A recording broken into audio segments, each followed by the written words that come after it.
Assalamualaikum warahmatullahi wabarakatuh. Saya Chandra Andaya dari Sistem Informasi Universitas Hasanuddin.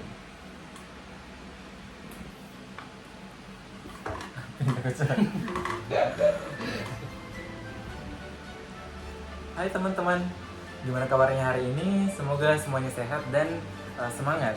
Hari ini kita bakal ngobrolin tentang sesuatu yang mungkin kedengaran agak berat, tapi sebenarnya menarik banget, yaitu sintaksis dan semantik dalam bahasa formal. Tenang aja, kita bahas santai dan pelan-pelan.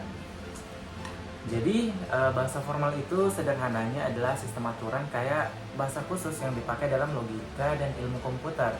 Bedanya dengan bahasa sehari-hari, bahasa formal itu sangat terstruktur dan setiap bagian punya arti yang jelas. Nah, dua hal penting di dalamnya adalah sintaksis yang ngatur strukturnya dan semantik yang ngasih makna. Nah, coba bayangin kamu lagi nyusun puzzle. Potongan-potongan harus pas satu sama lain supaya gambar utuhnya terbentuk. Nah, sintaksis itu kayak aturan mainnya. Biar semua simbol, huruf, atau angka disusun dengan cara yang benar. Contohnya ada alfabet seperti 0 dan 1 dalam sistem biner. Terus ada yang namanya string, yaitu susunan simbol kayak 01, 101. Buat nyusun itu semua, kita pakai aturan yang disebut tata bahasa. Ada juga notasi seperti DNF. Ini kayak cara formal kita buat nulis aturan-aturan ini. Dan yang bikin keren, kita bisa visualisasikan struktur ini lewat diagram sintaksis. Kalau sintaksis itu strukturnya, semantik itu maknanya. Misalnya kamu nulis 2 tambah 3 tambah 4. Nah, secara sintaksis itu valid, tapi secara semantik itu kita perlu ngerti maknanya. Yang ternyata hasilnya 14 karena 3 kali 4 dulu, baru ditambah 2. Nah, semantik ini dibagi jadi beberapa pendekatan. Kayak semantik operasional yang ngelihat proses eksekusi, denotasional yang pakai model matematika, dan aksiomatik yang pakai pembuktian logika.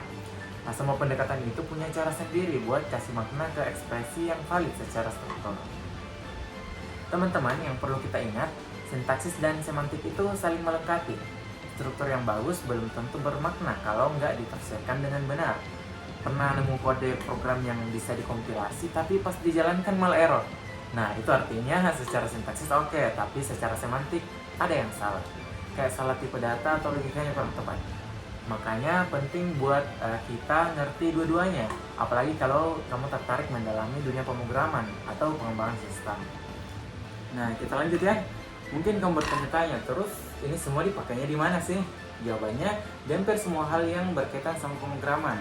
Misalnya waktu kita nulis kode Python, C++, atau Java. Compiler akan ngecek dulu sintaksisnya, apakah kurungnya lengkap, titik komanya pas, strukturnya sesuai aturan, lalu baru deh dicek semantiknya. Apakah variabel yang kita pakai sesuai tipenya, apakah logikanya nyambung.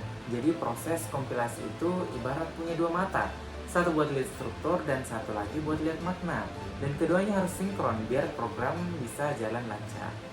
Nah, coba bayangin, kamu lagi ngobrol sama teman. Kalimat "aku suka kamu" itu valid secara bahasa. Nah, sintaksisnya oke, tapi gimana kamu memaknainya? Itu tergantung konteks, ekspresi wajah atau nada bicara. Nah, itu semantik. Begitu juga dengan bahasa formal, ekspresinya valid, belum tentu maknanya pas kalau konteksnya salah. Jadi kita nggak cuma belajar jadi penyusun aturan, tapi juga pembaca makna. Nah, kalau kamu suka bikin program atau bahkan bikin bahasa pemrograman sendiri, paham dua hal ini bakal bikin hasil karyamu jauh lebih kuat dan tahan uji. Kalau kamu ngerasa topik ini menarik, bagus banget, karena ini sebenarnya fondasi dari hal-hal yang lebih keren lagi. Misalnya teori otomata, analisis semantik, atau bahkan pengembangan bahasa pemrograman. Tips dari aku mulai dari hal sederhana. Coba lihat bahasa pemrograman yang kamu suka, terus perhatiin struktur sintaksisnya, dan coba pahami maknanya. Latihan bikin parser kecil-kecilan juga bisa jadi latihan seru. Dan jangan takut eksplorasi. Ilmu komputer itu luas, dan memahami bahasa formal itu bisa jadi langkah awal yang bikin kamu lebih peka, bukan cuma nulis kode tapi benar-benar ngerti apa yang kamu tulis. Jadi kesimpulannya, sintaksis ngasih kita struktur, semantik ngasih makna. Dua-duanya penting banget dalam bahasa formal, jadi fondasi utama buat banyak hal dalam ilmu komputer. Kalau kamu pengen bikin sistem yang andal dan gak ngasal, kamu harus paham bagaimana aturan itu dibuat dan bagaimana tiap baris kode itu bisa dimaknai dengan benar. Nah, terima kasih sudah menemani sampai akhir video. Semoga penjelasan ini bikin kamu makin semangat belajar tentang bahasa formal. Sampai jumpa di lain waktu. Saya Chandra undur diri. Assalamualaikum warahmatullahi wabarakatuh.